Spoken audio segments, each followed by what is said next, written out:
Using a pair of wire cutters, cut the remote disconnect cable and the power cord from each ballast box. Once you've removed the power cords and remote disconnect cables, the ballast boxes themselves will no longer be used and can be discarded.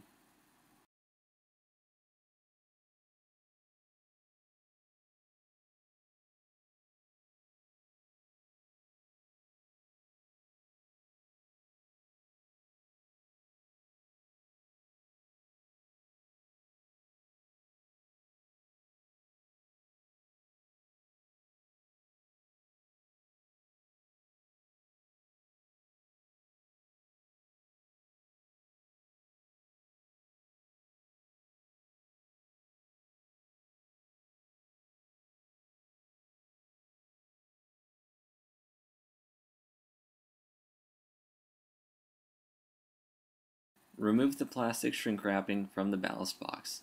Once the wrapping is removed, pull both plastic end caps off. Set aside the screws and rubber mounting feet.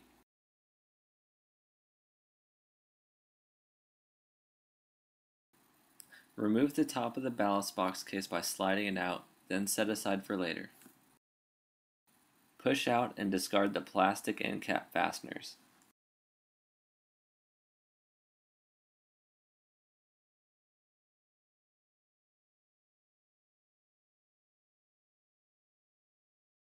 Using a tape measure and a permanent marker, measure out 1 inch, 2 inches, and 3 inches across one of the plastic end cap pieces.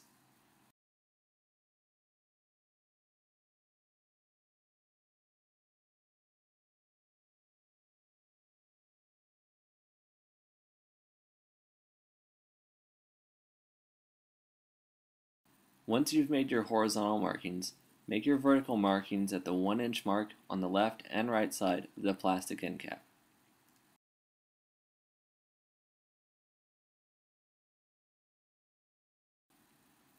Next, make your horizontal marks again across the center at the 1, 2, and 3 inch marks.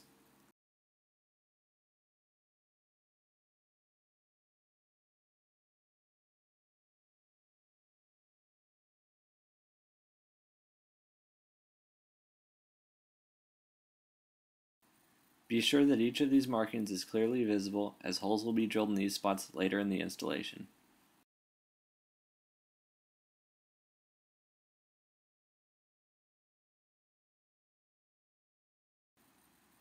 Next, with the second end cap, measure over horizontally to the 1 inch and 3 inch marks.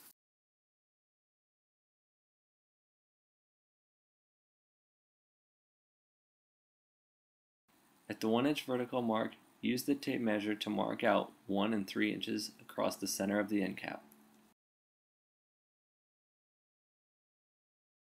Again, make sure both of these marks are perfectly clear, as holes will be drilled here later.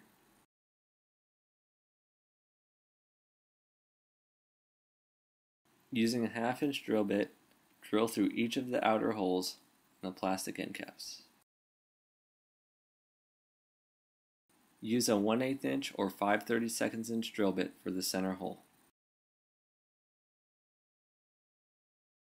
Using a file or a Dremel tool, round out each of the 4 1/2 inch drill holes just slightly large enough to fit one of the plastic strainer ribs included in your parts kit.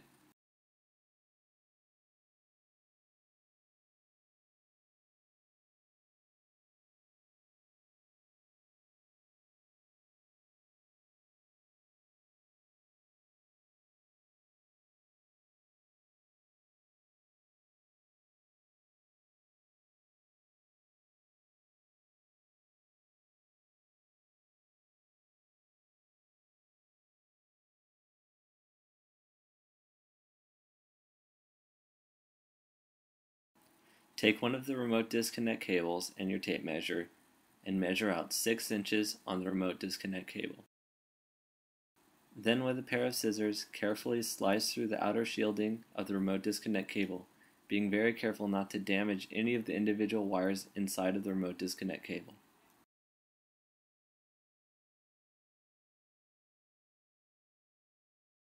Remove the outer shielding and discard. Next, You'll repeat the same process with one of the power cords.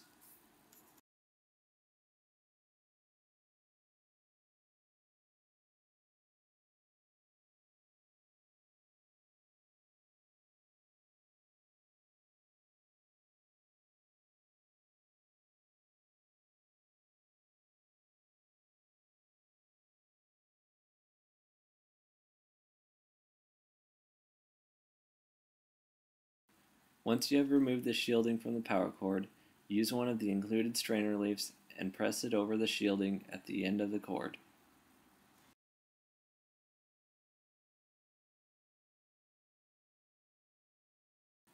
Use a pair of pliers to squeeze the strainer leaf firmly into place, then insert the power cord wires through one of the larger holes drilled into the first end cap.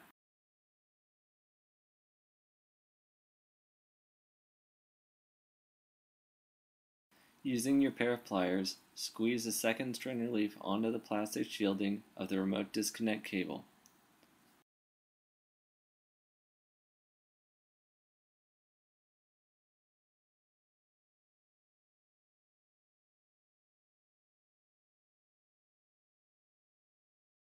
Then insert the remote disconnect cables through one of the larger holes in the second end cap.